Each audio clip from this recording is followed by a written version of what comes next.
पहली बात, सवाल हल तभी होगा पहले हम मानना शुरू करें, तब हम जान जाएंगे। मानने से जानना होता है। हम मानना शुरू करें तो भगवान जना देंगे। सोई जाने जेहि देव जनाई, जानत तुम्हें तुम्हें हो जाए। भगवान को जान गए तो तुम भी भगवत स्वरूप हो, ऐसा अनुभव हो जाएगा। पर पहले हम माने। हमें भगवान दिखाई नहीं देते, लेकिन संत ने कहा है हम माने, तो ऐसा शुरू कर दो, सवाल हल हो जाएगा। जो मायाकृत सवाल है वो हल हो जाएगा। हम पहले मानना शुरू करें। जैसे मान लो आपको हम में भगवान दिखे क्या? नहीं दिखे ना, लेकिन आप कहीं ना कहीं भगवत भाव रखती है ना कि संत हैं, ये भगवान के स्वरूप है, ये भगवान संत भगवान है, तो आपने माना ही तो ना। आपने माना संत भगवान है तो आपकी भावना बन गई ना। आपने देखा तो नहीं, आपने देखा तो मनुष्य स्वरूप, लेकिन आपने मान लिया संत भगवान है। अरे आज हम संत भगवान के दर्शन करके आ रहे हैं तो हृदय आनंदित हो गया। क्यों? क्योंकि आपने माना।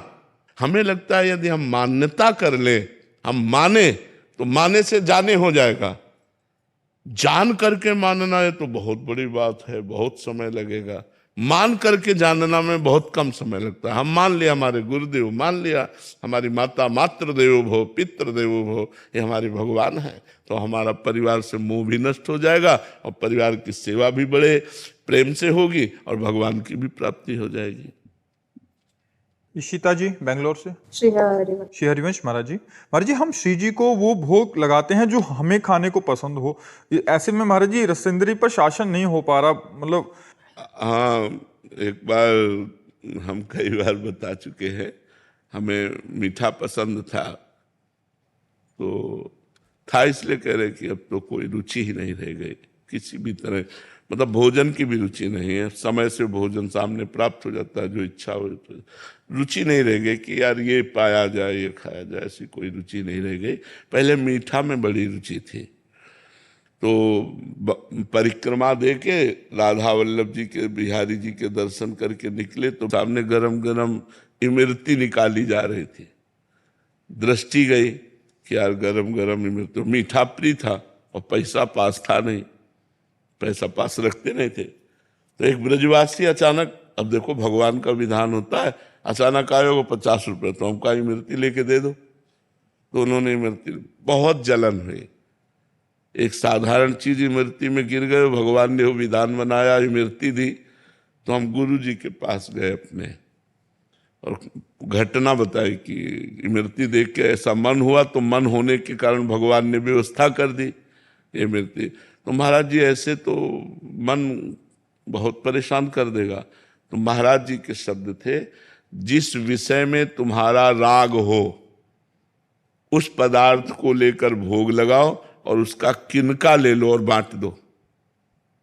अब जैसे आपका मन है कि हलवा बहुत पसंद है, बढ़िया हलवा बनाओ, भोग लगाओ, ठाकुर जी को पवाओ और थोड़ा किनका ले लो, बकाया बांट दो। कोई नहीं तो गाय को पवा दो, आप रोटी दाल पाओ, तो आपकी रसेंद्री कब्जे में हो जाएगी। अब ऐसे घर में ठाकुर जी विराजमान, रोज मन आजिए आजिए आजिए आजिए, तो वो प्रभु का बहाना लेकर अपनी वासना का पोषण करता रहेगा। इसलिए उत्तम भोग लगाए मोर मरकट को सेवय, स्वामी हरिदास जी उत्तम प्रकार का भोग लगाते ठाकुर जी को और मोर मरकट को बांट देते, और आप जो है चना पाते, एक मुट्ठी चना फुला देते, वही चना पाते और ठाकुर जी को 56 भोग लगा करके और सब मोर मरकट ब्रजवासी जन ऐसे बांट देते थे। तो ऐसा हम भी करें, अपने ठाकुर को अच्छा अच्छा भोग लगावें और एकत्रित करके, अगर कोई न मिले तो गाय आदि हैं उनको पवा देते हैं और हम रोटी दाल ऐसे साधारण भोजन पावें, जिससे नीरस भोजन होगा तो भजन आपका सरस होगा, और भोजन सरस होगा तो भजन नीरस होगा। ये पक्की बात है, पक्की बात है। आप इसको दिमाग में बैठा लीजिए। सूखी रोटी और दाल पाओ, फिर देखो कैसा भजन होता है, और रसगुल्ला, कचौड़ी और समोसा और ये वो, फिर देखो भजन कैसा होता है। संसार का चिंतन आएगा, भजन नहीं होगा। तो रूखा सूखा खाने पर भजन होता है, बहुत अच्छे अच्छे पदार्थ पाने पर भजन नहीं होता है। नवनीत पांडे जी, महाराज जी कृपा करके बताइए कि जीवन में कौन सी बातें वास्तविक आवश्यकता है और कौन सी बातें हमारी आसक्ति है। यदि गृहस्थ हो तो एक अपनी पत्नी से ही केवल अनुराग रखे, वो भी समय समय ब्रह्मचर्य का अनुष्ठान करता रहे और भगवान नाम जप करता रहे। और प्रातः से सायं तक जो अपनी दिनचर्या है, उस दिनचर्या में जितना खाली समय मिले भगवान का नाम जप करे, और जो सांसारिक कार्य कर रहे हैं वो भगवान को समर्पित करे, और जीवन में हमको भगवत प्राप्ति करनी है ऐसा लक्ष्य बनावे, और कभी कभी 2-4 दिन की छुट्टी लेकर तीर्थ याटन करें। तीर्थ याटन में सबसे बड़ा तीर्थ साधु समागम होता है, उसमें हम संतों का संग करें, और संतों के संग में जो हमें बातें मिले उन्हें अपने आचरण में उतारें। अपने सारे कर्म भगवान को समर्पित करते हुए जो भगवान का स्मरण करते हुए समय व्यतीत करता है वो गृहस्थ होते हुए भी महात्मा है, और उससे भगवान की प्राप्ति होती है। जो गृहस्थ में रह करके हर कर्म भगवान को समर्पित करता है, भगवान का नाम जप करता है, धर्म पूर्वक जीवन व्यतीत करता है, उसको वही गति प्राप्त होती है जो एक विरक्त को प्राप्त होती है। क्योंकि गृहस्थ धर्म भगवान की सेवा प्रधान है, उसमें अतिथि सेवा, संत सेवा, परिवार की सेवा। तो उसके लिए अर्थोपार्जन करने के लिए जो कर्म करते हैं वो कर्म भगवान को समर्पित कर देते हैं। तो भगवत समर्पित कर्म हमें भगवत प्राप्ति की योग्य बना देता है। विवेक सिंह जी मुंबई से। राधे राधे महाराज जी। पूज्य महाराज जी, मनुष्य के जीवन में कितनी इच्छा उचित मानी जाती है, भक्ति के मार्ग पर और व्यवहारिक जीवन में, दोनों में अगर देखा जाए तो? कितने इसके कामनाओं का कोई थर्मामीटर थोड़ी होता है, लेकिन सांसारिक तौर तरीके पे कहें तो साईं इतना दीजिए जामे कुटुंब समाए, और मैं भी भूखा ना रहूं और साधु न भूखा जाए। और भक्ति का थर्मामीटर की एक क्षण भी भगवान का विस्मरण न हो। त्रिभुवन की राज्य लक्ष्मी देने पर भी जो आधे पल के लिए भगवान को नहीं भूलता वही महान भागवत है। तो भक्ति की चरम सीमा तो है भगवान का सतत स्मरण, अखंड स्मरण, अव्यावृत भजनात् अखंड भजन। और गृहस्थी की सीमा है अर्थादि की, कि प्रभु हमारा भी पेट भर जाए और आए हुए अतिथि साधु संतों का भी पेट भर जाए, हमारे परिवार का भरण पोषण होता रहे, इतना देते रहना। और तो फिर कामनाओं की पूर्ति के लिए तो संसार पागल घूम रहा है, नहीं घूम रहा है। तो कितना कितना बढ़ोगे, कामनाओं की कभी पूर्ति तो हो नहीं सकती। तो उतने जितने आवश्यकता की पूर्ति हो जाए उतना धन की चाह करे भगवान से, अन्यथा तो चाह इतनी है कि कभी पूर्ति ही नहीं थी, ये अपना मुंह बढ़ाती चली जाती। कामना कभी शांत नहीं होती बिना भजन के, और भजन करे तो कोई कामना नहीं रह जाती। भक्ति मार्ग में भी कामना आती है महाराज जी? हाँ, कामना आती क्यों नहीं। भक्ति मार्ग में कि हम ये कामना करते हैं कि हमसे निरंतर भजन हो, हम ये कामना करते हैं कि हमें जल्दी से भगवान का साक्षात्कार हो, हम ये कामना करते हैं कि हमारे अंदर से काम क्रोध लोभ मोह मद मत्सर नष्ट हो जाए, हम ये कामना करते हैं कि हमारे गुरु हमसे प्रसन्न रहे, हम ये कामना करते हैं कि गुरु की आज्ञा के अनुसार हमारा जीवन हो। ये तो आशा है ही, ये तो कामना है ही। राजेश कुमार जी सोनीपत से। राधे राधे महाराज जी। महाराज जी, मैं स्कूल में प्रधानाचार्य के पद पर कार्यरत हूँ। महाराज जी, आजकल बच्चों का झुकाव बुराई की तरफ बहुत ज्यादा हो गया, जिसके कारण अवसाद व तनाव की गर्त में वो गिर रहे हैं। महाराज जी ऐसे में मतलब हमारा बहुत इस बात से हम भी पीड़ित हैं कि हमारी जो नई पीढ़ी है वो व्यसन और व्यभिचार की तरफ ज्यादा बढ़ रही है। दो बातें अधिकता पाई जाती है, और ये दो बातें जहाँ होती हैं वो सब कुछ नष्ट कर देती हैं। स्वभाव अपवित्र हो जाता है, विनय नहीं रह जाता, वाणी और चेष्टाएं अभद्रता से युक्त हो जाती है, मनमानी आचरण करने का खुला द्वार है व्यसन और व्यभिचार।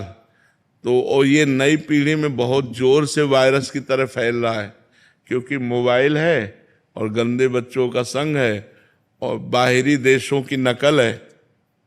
जो पाश्चात्य देश हैं बाहरी, उनमें तो भोग प्रधानता है, तो पहनावा ओढ़ावा बातचीत भोग विलासिता वो सब मोबाइल में है। आप बैठे बैठे सर्च कर लो, कहीं का भी कुछ भी देख सकते हो।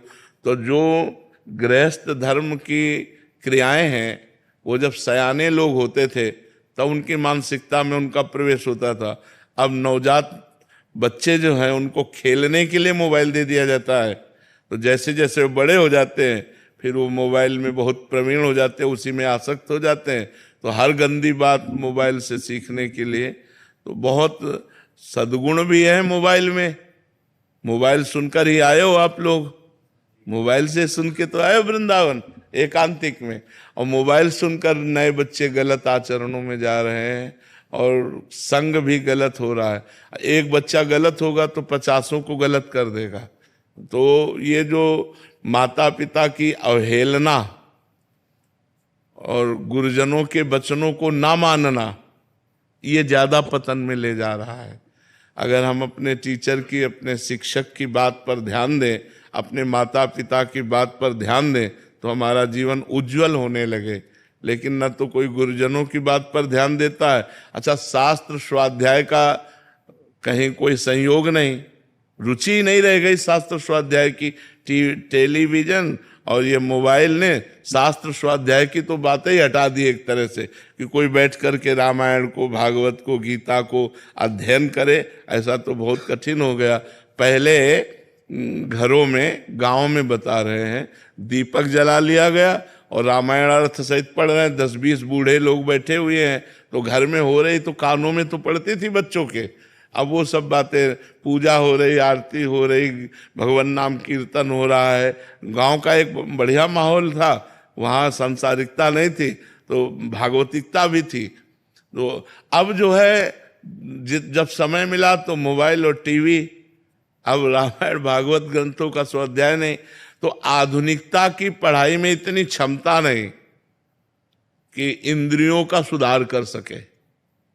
आध्यात्मिकता के बिना मन और इंद्रियों पर काबू नहीं पाया जा सकता। आधुनिकता इतनी बढ़ती जा रही कि आध्यात्मिकता को कम हो गई है। हाँ, एक अगर कोई आध्यात्मिकता में चलना चाहे ना, तो वो बच्चे उनका उपहास कर देंगे। भाई, गर्लफ्रेंड ना बनाए, बॉयफ्रेंड ना बनाए, ठीक से चले, कोई नशा न करे और अपना नियम पूर्वक दिनचर्या करे, माता पिता विनम्रता, तो उसको लोग उपहास करेंगे, उसकी अवहेलना करेंगे। तो उसको एक मतलब अलग ढंग से देखते हैं, उपहास करते हैं, तो फिर उसको भी आना पड़ता है उसी रंग में।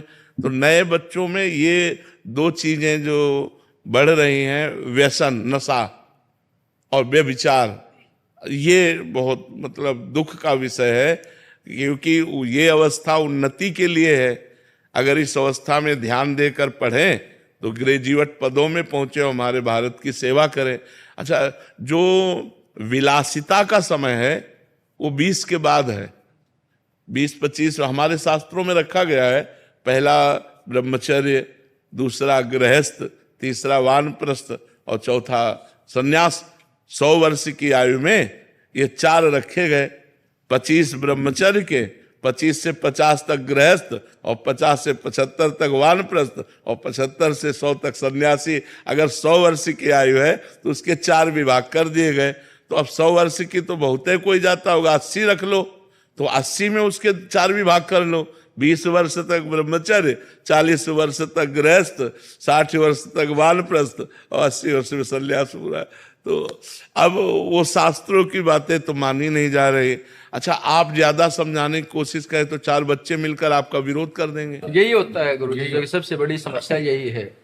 तो बच्चों को हम समझा भी नहीं पा रहे हैं। तो इसी दिशा में मार्गदर्शन करें कि हम क्या उपाय करें कि आज जो युवा पीढ़ी है वो हिंसक हो जाते हैं। सर, जो हमने अपनी बात रखी है वो अवसाद और तनाव में है और इतने चिड़चिड़े होते हैं और उसकी वजह से वो हिंसक भी हो जाते हैं। वाणी में नैतिकता नहीं रहती है और वो घर और बाहर दोनों समाज में हर जगह दिखाई देती है। तो इसलिए गुरुजी इस पर अब बिना आध्यात्मिकता के कैसे सुधार सकते हैं? अब देखो, ये नए बच्चे ही है, इनके अंदर कहीं ना कहीं सुन करके भागवतिकता आई है। तो देखो, ये सब बैठे हुए हैं और सुबह जब हम आते हैं, सुबह पद यात्रा में, तो उनमें 10,000 लोग तो बड़े बूढ़े टोटल जवान होते हैं, टोटल 9 युवक होते हैं। तो जो 9 युवक भाई हमें सहयोग दे रहे हैं कि संत वाणी सुन रहे हैं और उसका आचरण में उतार कर रहे हैं, तो हमें लगता है काफी परिवर्तन हो रहा है, काफी परिवर्तन। और बिना आध्यात्मिकता आए विनम्रता नहीं आती। वैसे विद्या विनयम ददाती, विद्या विनय को प्रदान करती, पर आज बच्चे उद्दंड हो रहे हैं, विनय छोड़ करके उद्दंड हो रहे हैं। हाँ, तो आध्यात्मिकता ही है भैया जो सुधार सकती है, और दूसरा तो कोई उपाय है नहीं। ज्यादा अगर करे तो बच्चे विरोध पैदा कर देते हैं, बच्चे मारने पीटने में टीचर के उतारू हो जाते हैं। ऐसी कभी सोच नहीं थी। ऐसी सोच नहीं थी गुरुजी। अब तो बहुत सारी घटनाएं पढ़ते हैं। हाँ हाँ जी वो अकेले कुछ क्षेत्र में नहीं, संपूर्ण भारत में इस प्रकार की घटनाएं हो रही। जी जी जी। साक्षी जी। राधे राधे महाराज जी। महाराज जी, माता पिता और जीवन साथी दोनों ही महत्वपूर्ण हैं। माता पिता का ऋण हम उतार नहीं सकते और जीवन साथी के साथ जीवन व्यतीत करना सांसारिक नियम है। हमें किसके प्रति अपने कर्तव्यों का दायित्व निभाना चाहिए? दोनों के प्रति निर्वाह करना चाहिए, क्योंकि पति भगवान का स्वरूप माना गया है। और मातृदेवो भव पितृदेवो भव, वेद ऐसा कहते हैं। माता पिता साक्षात भगवान के स्वरूप हैं और पति भी भगवान का स्वरूप है, इसलिए हमें दोनों की सेवा करनी चाहिए। वो नरकगामी पुत्र होते हैं जो अपने माता पिता को दंड देते हैं, मारते हैं, पीटते हैं, गाली देते हैं, उनकी सेवा नहीं करते, वो आगे चलकर बड़ी दुर्गति को प्राप्त होंगे। माता पिता बहुत करुणा करके भगवान सेवा का अवसर देते हैं। तो ऐसा सौभाग्य उस पुत्र या पुत्री को माता पिता बिस्तर में ही शौच कर दें और हम उनके बिस्तर साफ करें, कपड़े साफ करें, जैसे हम कर देते थे तो वो करते थे ना, ऐसे हम अब उनकी सेवा करें। लेकिन प्रायः ऐसे बहुत कम संतान होती है जो वयोवृद्ध माता पिता को कटुवचन न बोले, मारे पीटे ना, उनका तिरस्कार न करे और उनकी दैन्य भाव से सेवा करे, तो वो धन्य हो जाता है। माता पिता की सेवा भगवान की प्रसन्नता का हेतु है। जो अपने माता पिता की सेवा करते हैं, इसी से भगवान प्रसन्न हो जाते हैं। देखो विट्ठल भगवान जो है ना, महाराष्ट्र में जो ऐसे खड़े हैं, वो माता पिता की सेवा के प्रभाव से ही पुंडरीक जी को दर्शन देने आए थे। पुंडरीक जी अपने माता पिता को भगवान मान करके रात दिन उनकी सेवा करते थे। तो एक दिन भगवान प्रसन्न हुए उनकी मातृ पितृ भक्ति देख करके। पीछे से आवाज आई, पुंडरीक हमारे दर्शन कर लो। बोले कौन हो? बोले भगवान है। तो एक ईंट डाल दे कि आप इस पर विराजमान हो। वैसे नाम इट्ठल है पर प्यार से उनको विट्ठल कहते हैं, विट्ठल भगवान। तो देखो माता पिता की सेवा से विट्ठल भगवान स्वयं दर्शन देने पुंडरीक के पास आए। इसलिए माता पिता की सेवा अत्यंत अनिवार्य है। जी, इसमें दो परिस्थितियां आती हैं, एक है पुत्री और एक है पुत्र। पुत्री विवाह के बाद ससुराल में चले गई तो उसके पति हैं, उसके सास ससुर हैं। अभी पुत्र का तो जिम्मेदारी, प्रथम जिम्मेदारी है ही अपने माता पिता लेकिन यदि पुत्र तिरस्कार कर दे तो पुत्री, इस पुत्र और पुत्री दोनों उनके ही तो अंश हैं, तो फिर पुत्री का कर्तव्य है कि वो अपने ससुराल पक्ष को अनुकूल करके अपने माता पिता की सेवा करे। पर हमें लगता है पुत्रों को तो स्वतंत्र रूप से माता पिता की सेवा करने का अधिकार है, और लड़की कहीं जाकर दूसरे घर की बहू है तो ये बड़ी समस्या है। पर अधिकार उसका भी है कि अपने माता पिता की सेवा करके अपने कुल को पावन करे। अधिकार है, पर समस्या ये है कि मान लो पति कह दे कि हम अपने घर में नहीं रखेंगे। जी महाराज जी, बहुत सारी परिस्थितियां बड़ी समस्या है, वो पराधीन है। लेकिन पुत्र तो स्वतंत्र है ना, पुत्र को तो चाहिए माता पिता की सेवा करे। अब लड़की पूर्ण रूप से तो नहीं सेवा कर पाएगी, क्योंकि जब घर में नहीं रखने देंगे तो वो क्या कर सकती है, और जाके कर नहीं सकती क्योंकि यहाँ हाँ वही बात है, उसकी तो परतंत्रता है। पर यदि ऐसा सौभाग्य हो तो करना चाहिए। चंद्रभूषण सिंह जी, अहमदाबाद से। श्री हरिवंश। श्री हरिवंश महाराज जी। महाराज जी, जैसे बोला जाता है कि आत्मा ही परमात्मा का स्वरूप है, वो नष्ट नहीं होती, वो बस शरीर बदल लेती है। तो जो पाप कर्म पिछले शरीर से किए गए थे, उसे नया शरीर क्यों भोगता है? उसे वही शरीर क्यों नहीं भोग लेता? इसके अलावा आत्मा परमात्मा का स्वरूप है, तो हमें वो बुरे कर्म करने के लिए क्यों नहीं रोकती? आत्मा क्या रोल है महाराज? आप अपने आत्म स्वरूप को जानते हैं? नहीं जानते ना, इसीलिए आपसे गलती होती है, क्योंकि आप अपने आत्म स्वरूप को न जान करके शरीर से तदात्म कर लिए हैं, मैं पुरुष हूं। ऐसा है ना, जब आप शीशा देखते तो यही तो लगता मैं हूं, तो आत्मा को भूल गए, मतलब परमात्मा को भूल गए। बस यही भूल माया में फंसा दिया। अब जो आप पाप करते हैं तो आपके शरीर की एक सीमा है, 100 वर्ष, 70 वर्ष, 80 वर्ष। अब मुकदमा यहाँ अपने 10-10 वर्ष नहीं चलता। छोटी अदालत है, कई अदालत है। तो आज आपने अपराध किया, हत्या की, तो आज ही फांसी में थोड़ी चढ़ा दिए जाओगे। 10 वर्ष मुकदमा चलेगा, को 20 वर्ष मुकदमा चले, इसके बाद उसका निर्णय हो, तो अपनी बड़ी सरकार है। आपने इस योनि में पाप किए और अनेक योनियों में दंड भोगना पड़ेगा, अनेक शरीर धारण करके दंड भोगना पड़ेगा, क्योंकि बड़ी सरकार है ना, अनंत ब्रह्मांडों का हिसाब किताब है ना, तो इसी योनि में दंड नहीं मिलता। इस योनि में खूब आराम से पाप कर लो, आपको जो दंड मिलेगा वो अन्य योनियों में मिलेगा, अगले जन्मों में मिलेगा। अब इस योनि में आपको पुण्य कर लो, उसका फल अभी नहीं मिलेगा, वो आगे मिलेगा। जैसे हमने पूर्व में पाप किए तो अब हमें भोगना पड़ रहा है, पूर्व में पुण्य किए तो वो अब मिल रहा है, लेकिन अब आप कर्म कर रहे हैं और पूर्व का पुण्य चल रहा है तो चकाचक आनंद है। अब पुण्य कर रहे हैं लेकिन पूर्व पाप चल रहा है, बड़ा दुख, बड़ी परेशानी, बड़ी समस्या है। इसीलिए लोग समझ नहीं पाते कि धर्मात्मा पुरुष दुखी है और पापात्मा सुखी है। इस निर्णय को नहीं समझ, ये हमारा भगवान का कानून है, इसलिए भोगना पड़ता है, अन्य जन्मों में भोगना पड़ता है। यहाँ तक कि भीष्म जी सरसैया पर पड़े हुए हैं तो उन्होंने कहा, प्रभु इस जन्म की बात क्या, मैं 70 जन्मों को देख रहा हूं, कोई पाप नहीं किया ऐसा जिसके परिणाम से मुझे सरसैया पर 6 महीना लेटना पड़े। तो भगवान ने कहा और आगे बढ़ो, 100 जन्म के बाद आपने पाप किया था। तो इतना हमारे प्रभु की अदालत में थोड़ा रजिस्टर लेट खुलता है, लेकिन जब खुलता है तो राय पाई का हिसाब होता है, वहां किसी घूस की या किसी भी तरह की चूक नहीं होती, वो करेक्ट उसको दंड मिलेगा। तो इसीलिए हमको मनुष्य जन्म में किए हुए कर्मों का फल हजारों योनियों में भोगना पड़ेगा, तो हमें मनुष्य जन्म में बहुत सावधान रहना चाहिए। पशु पक्षी की योनियों के किए हुए कर्म केवल भोग होते हैं। जैसे सिंह गाय को मार के खा रहा है तो उसको कोई पाप थोड़ी लग रहा है, बिल्ली कबूतर चूहे को पा रही तो कोई पाप थोड़ी लग रहा है, क्योंकि उसका आहार है, आहार निश्चित किया गया है। मनुष्य अगर मुर्गा खा रहा है, बकरा खा रहा है तो पाप कर रहे हो, क्योंकि वो तुम्हारा आहार नहीं, तुम्हारा रोटी दाल आहार है, तुम्हारा साग सब्जी आहार है, घी दूध आहार है। ये तुम्हारा मांस बकरा भैंसा मुर्गा जो खा रहे हैं ना, ये दुर्गति को प्राप्त होते हैं। अब इस जन्म में जो हम कर्म करेंगे हमें आगे जन्म मिलेंगे, हिसाब ऐसा है।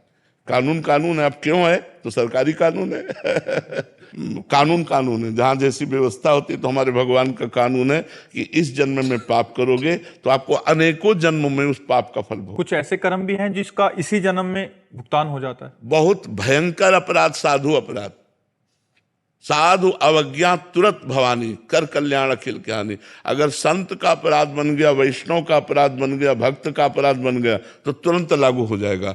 तो साधु अवज्ञा तुरंत भवानी, महापुरुषों का अपराध कर देने पर तुरंत लागू हो जाता है, वो परेशान हो जाएगा। ये हमने देखा है। तो अभी उस दिन बताया था कि जगदीश्वरानंद के अपने गुरु को जहर दे दिया तो पूरे शरीर में मवाद पड़ गया, फूट फूट कर जब निकले तो चिल्ला चिल्ला कर कहते थे कोई बचा लो, तो कोई न औषधि काम करती न कुछ, सड़ रहा था, पूरा शरीर सड़ रहा था। तो साधु अवज्ञा तुरंत भवानी, कर कल्याण अखिल के हानि। विष्णु चंद्रभान जी महाराष्ट्र से। राधे राधे महाराज जी। महाराज जी, भक्ति के सर्वोच्चम रूप कौन से हैं? जब अपनी शुद्ध न रहे, तन्मयाहा नारद जी ने लिखा है, जब न शरीर की शुद्ध है न ये शुद्ध है कि मैं कौन हूं, कहां हूं, मुझे क्या करना चाहिए, क्या नहीं करना चाहिए, ये सब भूलकर केवल इष्टाकार वृत्ति, ब्रह्म नहीं, माया नहीं, नहीं जीव नहीं काल, अपनी ही सुधि ना रही, एक रहो नंदलाल। ये सर्वोच्चम गति है कि हृदय में तो भगवान, बाहर तो भगवान, सुने तो भगवान, देखे तो भगवान, उसकी एक एक इंद्रियों में भगवान रम गए हैं। भगवान के सिवा कुछ नहीं बचा। वासुदेवा सर्वम, जड़ चैतन्य सब कुछ भगवत स्वरूप। ये सर्वोत्तम गति है, ये सर्वोत्तम स्थिति है। इसे तन्मयाहा स्थिति कहते हैं। देवर्षि नारद जी ने अपने भक्ति सूत्रों में लिखा है तन्मयाहा। पर ये प्राप्त होती अव्यावृत भजनात्, अखंड भजन से है। जो अखंड भजन करता है, निरंतर भजन करता है, उसको ऐसी स्थिति प्राप्त हो जाती है। और ये स्थिति मोक्ष से भी बढ़कर है, क्योंकि ये प्रेममय स्थिति है।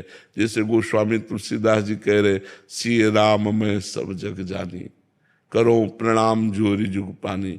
जगह जगह सब में वही राम रमा है, सब में वही प्रभु रमा है, ये अनुभव हो गया। और मैं कौन हूँ, कहाँ हूँ, ये सब बिसर गया, परमात्मा के ध्यान में तन्मय है। ये तन्मयाहा स्थिति सबसे बड़ी स्थिति है। महाराज जी, भगवान पर पूरा विश्वास, इसका क्या तात्पर्य है?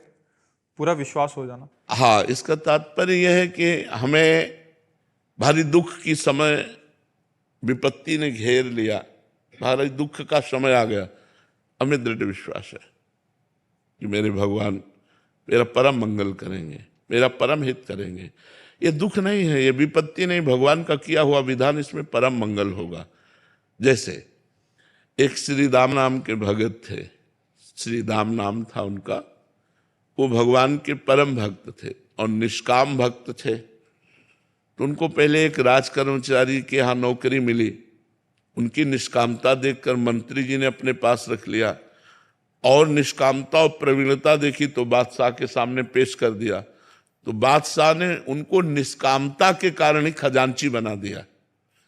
अब वो इतने दयालु हृदय के थे, विश्वास की बात कहता हूँ, इतने दयालु हृदय के थे कि जैसे कोई आया और कहा श्री राम जी हमारी बेटी का ब्याह है, तो खजाने से चुपचाप रुपया लेके दे देते। कोई बीमार है, कोई गरीब है, कोई भूखा है, ऐसे परेशान लोगों की वो सेवा करने लगे, खजानती थे। और ये बात काजी को पता चले तो वैसे ही वो जलता था कि इतने उच्च कोटि के पद पर बैठ गया। उसने तुरंत बादशाह से शिकायत की कि श्री राम आपके खजाने को आपकी बिना अनुमति के लोगों को बांट रहा है। उनको बुलाया गया, तो अब झूठ तो बोलेंगे नहीं, तो उनका हुजूर हम किसी को दुखी नहीं देख सकते, इसलिए तो उनका अनुमति लेनी चाहिए। बात तो सही है, अनुमति लेनी चाहिए, तो आप अपराधी हो ना, अनुमति तो नहीं ली। तो उनका तो काजी से कहा तुम इसकी दंड विधान करो, तो उनका फांसी की सजा, वो तो जल ही रहा था, तुरंत फांसी की सजा।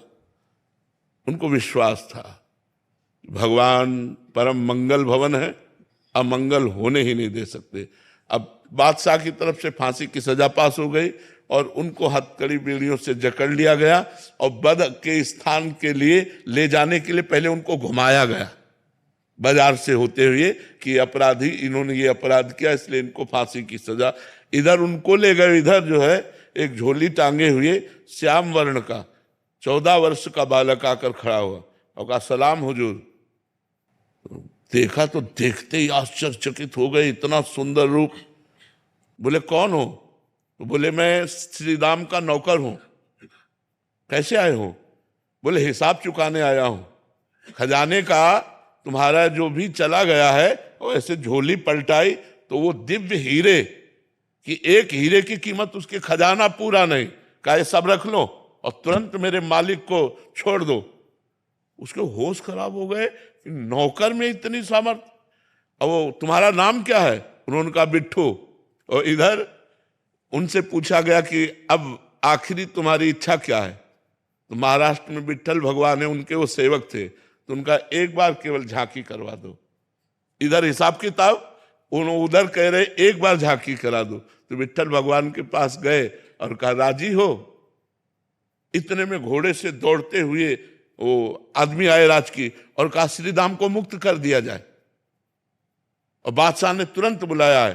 तो बादशाह ने बुलाया और कहा कि वो तुम्हारा नौकर वो हीरे डालकर पता नहीं कहां चला गया, मैं दोबारा देखना चाहता हूं, एक बार उसका दीदार करना चाहता हूं। तुम इतने धनी थे, हमें क्या पता कि हम तुम्हारे गुलाम बन सकते हैं, ऐसे हीरे तुम्हारे पास हैं, तुम्हारा नौकर लेकर के आया, तुम पहले क्यों नहीं बताया? तो उनका हुजूर हम आपके ही नौकर हैं, हमारा कोई नौकर नहीं है, आप विश्वास मान। बोले कैसे विश्वास मान? वो कह के गया। बोले क्या नाम बताया? बोले बिट्ठू। अरे बोले महाराज वो हमारे विट्ठल भगवान है, वो हमारे इष्ट है, वो इसलिए तो वो रो पड़ा। उसने कहा एक बार दीदार करा दो। बोले हमारी सामर्थ्य नहीं, वो स्वतंत्र है, अगर वो चाहे तो दर्शन दे सकते। मैं तो विश्वास कि जो मैं धर्म का कार्य कर रहा हूं, भले फांसी मिली है लेकिन भगवान मेरी रक्षा करेगा। तो भगवान ने रक्षा की कि नहीं? हमारी अंतिम स्थिति तक विश्वास नहीं टूटना चाहिए। एक सांसारिक गाने में भी है, ऐसी शक्ति हमें देना दाता मन का विश्वास। मन का विश्वास। हे भगवान मुझे ऐसी सामर्थ्य प्रदान कीजिए कि किसी भी परिस्थिति में मेरा विश्वास न टूटे, मेरा विश्वास पूरा हो। जैसे एक जमींदारी पहले चलती थी तो बड़ा अत्याचार करते थे गरीबों के ऊपर जमींदार लोग। तो एक गरीब केवट था, तो उसने कुछ रुपए अपनी बेटी के ब्याह के लिए थे। तो साल 2 साल में मेहनत करके पैसा एकत्रित किया और जमींदार को दे दिया, जाके अपनी खेती से कमा के। जमींदार ने वो रुपया लिया और फाइल से नाम नहीं काटा, कर्जा का जो हिसाब था वो काटा नहीं। 2-4 महीने बाद उसके आदमी गए और कहा जमींदार साहब ने बुलाया है। तो जमींदार ने कहा कर्जा दीजिए। तो उनका साहब हम तो दे गए थे आपको। अरे बोले व्यर्थ की बात करते हो, हमारी कॉपी में वैसे लिखा अभी कटा नहीं। बोले आप अब ना काटो तो आपकी बात, वैसे तो हम दे गए थे। अब वो जमींदार अपने हठ में, वो अपने हठ में। तो जमींदार ने रिपोर्ट कर दी और वो मुकदमा पहुंचा। जमींदार ने रजिस्टर पेश किया, पूरा ज्यों का त्यों। अब वो गरीब आदमी, उसने कहा साहब हमने दे दिया है। तो बोले गवाही? तो उनका रघुनाथ जी, रघुनाथ जी अर्थात भगवान राम, तो उनका रघुनाथ जी। तो बोले अगली पेशी में रघुनाथ को लिवा के लाना। उसने कहा हाँ ठीक है। एकांत में गया और रोया कि हम गरीब आदमी हैं और हमारे परिवार का पोषण उसी खेती से होता है। प्रभु यदि आपने गवाही न दी तो हमारा तो सब बर्बाद हो जाएगा, हमारी बात झूठी हो जाएगी। आप कहाँ नहीं हो? जिस समय वो पैसा दिया था उस समय आप थे, क्योंकि आप सर्वत्र हैं तो आप उस जगह भी थे, इसलिए आपको गवाही देनी पड़ेगी। पहुंचा, उनका अपनी गवाही पेश करो। तो उनका बुलाओ, उसका नाम रघुनाथ है। रघुनाथ हाजिर हो। लाठी टेकते हुए आए और जमींदार से कहा 100 का नोट वो, 200 का नोट वो, इतने सोने के सिक्का उस जगह तुम्हारे रखे, वो इसी के तो दिए हुए हैं, हमने देखा। उसके होश उड़ गए, उसके होश उड़ गए कि ये तो बिल्कुल। और अब जमींदार की भगवान के सामने हिम्मत नहीं, जब आंख में आंख डाल के बात की ना तो उसकी हिम्मत नहीं। बोले हाँ हाँ हाँ हाँ। तो 420 में जमींदार के ऊपर दंड जुर्माना लगा और वो छोड़। विश्वास कि भगवान है मेरी रक्षा करेंगे, भगवान है मेरा सहयोग करेंगे। दृढ़ विश्वास, किसी भी स्थिति में विश्वास ना टलने पावे, ऐसी शक्ति हमें दे न दाता, मन का विश्वास कमजोर होना। हर स्थिति में भगवत विश्वास बना रहे। सार्थक चतुर्वेदी जी गुजरात से। राधे राधे महाराज जी।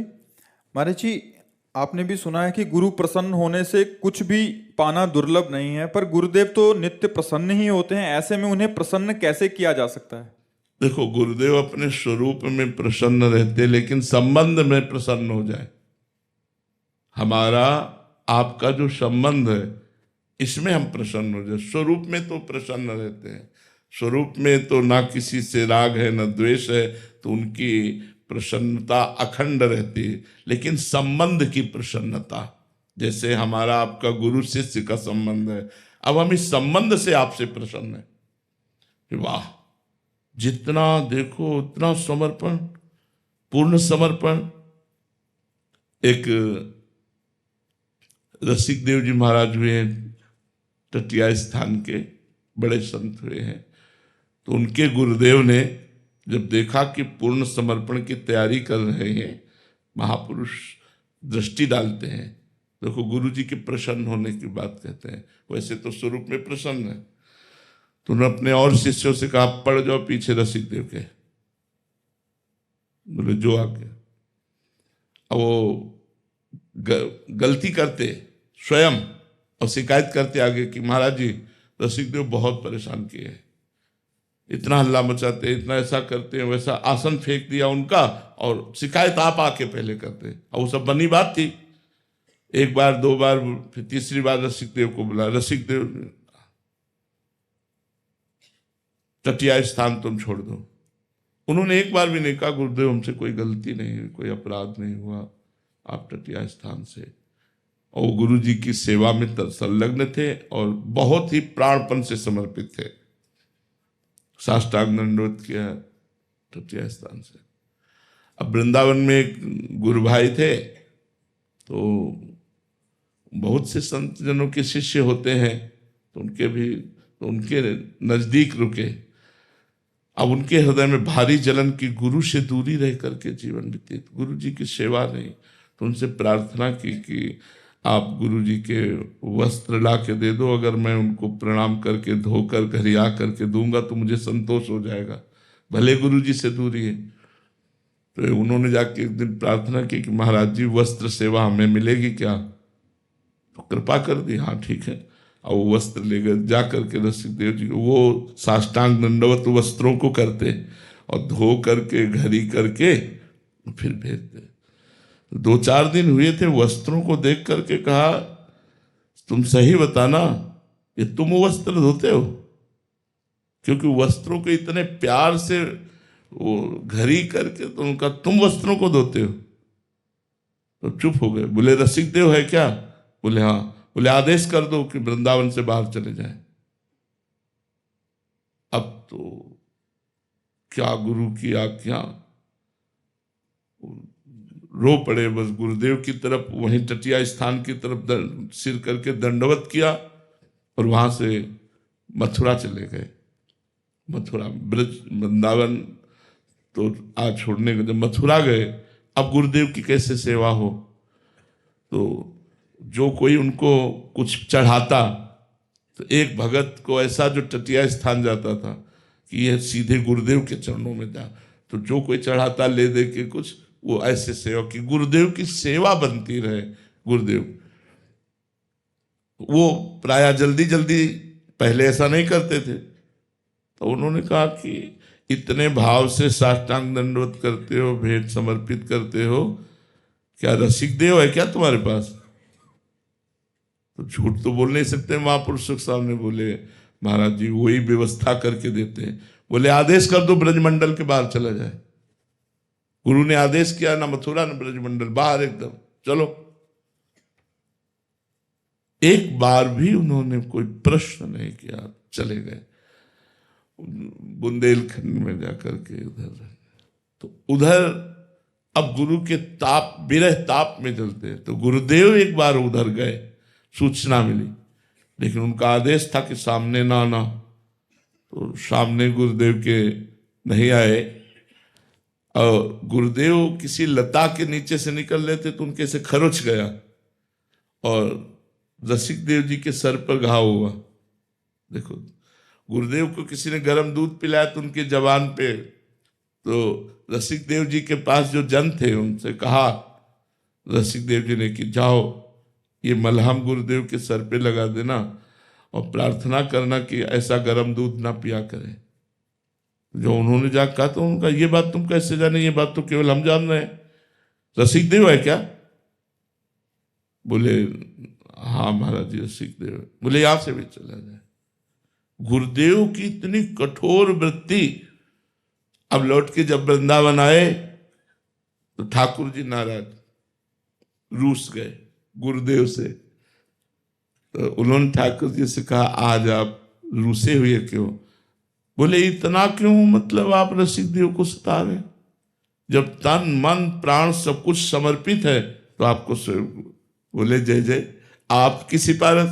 तुरंत बुला, तुरंत रसिक देव जी को बुलाए, जो साष्टांग दंडवत, वो एक टटिया स्थान के आचार्यों में से आचार्य हुए। तो ये है गुरु प्रसन्नता कि गुरु आदेश पर आदेश प्रतिकूल देते जा रहे हैं। एक बार भी प्रश्न नहीं कि गुरुदेव अपराध तो बता दीजिए, गुरुदेव आज्ञा है तो गुरु आज्ञा, सर्वस्व समर्पण, तब गुरु प्रसन्नता होती है। एक बार हमने सुनाया है एकांतिक में कि समर्थ गुरु रामदास जी के शिष्य बहुत से थे, तो एक शिष्य को बहुत प्यार करते थे। सब शिष्यों में प्यार तो सबसे होता है, लेकिन किसी किसी से आत्मा की तरह प्यार होता है, बहुत प्यार होता है। तो ये देख करके और शिष्यों में थोड़ा सा ईर्ष्या हुई कि गुरुदेव भगवान इनको बहुत प्यार करते हैं। तब ये बात स्वामी जी के पास पहुंची, समर्थ गुरु श्री स्वामी रामदास जी। तो उन्होंने लीला की यहाँ फोड़ा का, कि बहुत बड़ा फोड़ा, ऐसे पट्टी बांध ली और सब शिष्यों को बुलाया। बोले बहुत दर्द हो रहा है, बहुत बड़ा फोड़ा है। तो उन्होंने कहा कि शिवाजी को बुलाएं, क्योंकि शिवाजी शिष्य थे, शिवाजी को बुलाए, शिवाजी राजा थे, तो अभी राजवैद्य आ जाएगा, सब ठीक कर देगा। उनका नहीं, शिवाजी को नहीं बुलाना है, तुम शिष्यों में से कोई यदि ये फोड़े का मुंह है और यहां मुंह रख करके मवाद पी जाए पूरा, तो फोड़ा ठीक हो जाएगा। भला मवाद कौन पीने के लिए तैयार हो? वही जो शिष्य जिसको बहुत प्यार करते थे, उन्होंने कहा गुरुजी ये सेवा हमें मिलेगी, और किसी ने नहीं बोला, बोले लो तुम ही कर लो। बस वो पट्टी हटाई और वो पीने लगे तो अमृत जैसा स्वाद। तो फोड़ा नहीं था, कलमी आम बांधे हुए थे परीक्षा के लिए कलमी आम बांधे हुए थे, वो बढ़िया मोटा सा मीठा, पट्टी हटाई और आम निकाला, फेंक दिया। बोला तुम लोग ईर्ष्या करते हो ना, देखा ना, इसलिए प्यार करता हूं कि जो हर तरह से मेरा है, हर तरह से अपने प्राण समर्पित किए हुए। एक बार संदीपनी जी के गुरुजी उन्माद का रोल किया, स्वांग किया, सब शिष्यों की परीक्षा के लिए पागल की दिमाग खराब हो गया गुरुजी का। अब थूक देते, रज मारते, लघु शंका फेंक देते, तो अब धीरे धीरे शिष्य जाने लगे, सब शिष्य भाग गए। महीना 2 महीना जो ही स्वांग किया पागलों का, सबसे संदीपनी जी रोज गुरुजी को स्नान कराना, बैठाना, मांग के लाना, पवाना, भिक्षावृत्ति से। कई महीने बाद वो स्वस्थ का स्वांग किया, कोई पागल नहीं थे, वो तो केवल स्वांग किया था। और देखा तो आश्रम में कोई नहीं, तो संदीपनी जी से कहा बेटा तुम क्यों नहीं गए? बोले गुरुजी हमारा आपके सिवा कोई है नहीं, आप मारो या थूको या लघु शंका डालो या जो भी करो, आपके सिवा हमारा। और गुरुजी फिर आपको पवाता कौन, आपको स्नान कौन कराता, और आपके सिवा हमारा कोई है नहीं। इसे उनके आंसू आ गए और कहा बेटा मैं अपने भजन के बल से तो परम धाम जाऊंगा, लेकिन परब्रह्म परमात्मा तुम्हारा शिष्य बनेगा आके। तो वही संदीपनी जी गुरु सेवा के बल से गुरु पद पर बैठे और द्वारिकाधीश भगवान नीचे बैठ करके पढ़ रहे, जिनके श्वासों से वेदों का प्रादुर्भाव हुआ वो हरि पढ़ रहे। तो गुरु प्रसन्न का तात्पर्य तन मन प्राण गुरुदेव को समर्पित कर देना। ऐसा बहुत कम पाया जाता है, ऐसा बहुत कोई बिरला ही होगा कि हे गुरुदेव मैं आपको समर्पित हूं, अब चाहे जैसी भी परिस्थिति हो गुरुदेव गुरुदेव है। ऐसा भाव रहना बहुत कठिन है, किसी किसी बिरले में ऐसे भाव का भगवान के द्वारा स्थापन होता है, वही इस माया पर विजय प्राप्त कर पाते हैं। तो ये भाव है गुरु तो प्रसन्न ही रहते हैं, लेकिन गुरु संबंध से प्रसन्न हो जाए, हमारे गुरु शिष्य संबंध में वो प्रसन्न हो जाए, ऐसा हमारा समर्पण हो तो वो शिष्य धन्य धन्य हो जाता है।